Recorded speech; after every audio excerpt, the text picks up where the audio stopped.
এটা একটা 12 ভোল্টের 8 চ্যানেল রিলে বোর্ড মডিউল বা সার্কিট বলে। এটা সাধারণত আপনারা যারা এই রিলে নিয়ে রিলেটেড কাজ করেন তারা খুব পরিচিত একটা সার্কিট বা মডিউল সম্পর্কে। তো এই সার্কিটটা সাধারণত মডিউলটা 8টা রিলে অ্যাড করা আছে, ঠিক আছে, অর্থাৎ 8 চ্যানেল রিলে মডিউল বলে এটাকে। এটা 12 ভোল্টের একটা 8 চ্যানেল রিলে মডিউল। এই মডিউলটা অর্ডার করতে হলে আমাদের হোয়াটসঅ্যাপ নাম্বারে যোগাযোগ করতে পারেন অথবা সরাসরি কল করতে পারেন। তো ভিডিওটা করার উদ্দেশ্য হচ্ছে প্রোডাক্টটা অর্ডার করলে আমাদের কাছে কী টাইপের প্রোডাক্ট পাবেন সেটা দেখানোর উদ্দেশ্যে। এখানে সব রিলে কিন্তু সংলের, ঠিক আছে, ব্র্যান্ডের একটা রিলে।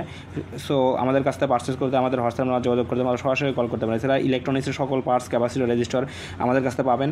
এবং এই রিলের কিন্তু 4 চ্যানেল রিলে বোর্ড মডিউল আছে, 2 চ্যানেল রিলে বোর্ড মডিউল আছে এবং 1 চ্যানেল রিলে বোর্ড মডিউল আছে। তো সব ধরনের মডিউল আমার বা 16 চ্যানেলটাও আছে। তো আমাদের কাছে পারচেস করে সব ধরনের জিনিস আমাদের কাছে, এটার মধ্যে আবার 5 ভোল্টের আছে। তো আমাদের কাছ থেকে এগুলো পারচেস করতে পারবেন আমাদের খুব কম দামে। তো এবং সারা বাংলাদেশে কুরিয়ার করে থাকি। তো ইলেকট্রনিক্সের সকল পার্টস, ক্যাপাসিটর, রেজিস্টার, সুইচ থেকে শুরু করে সব কিছু আমাদের কাছে আছে। তো আমাদের হোয়াটসঅ্যাপ নাম্বার যোগাযোগ করতে পারেন, সরাসরি কল করতে পারেন। ধন্যবাদ।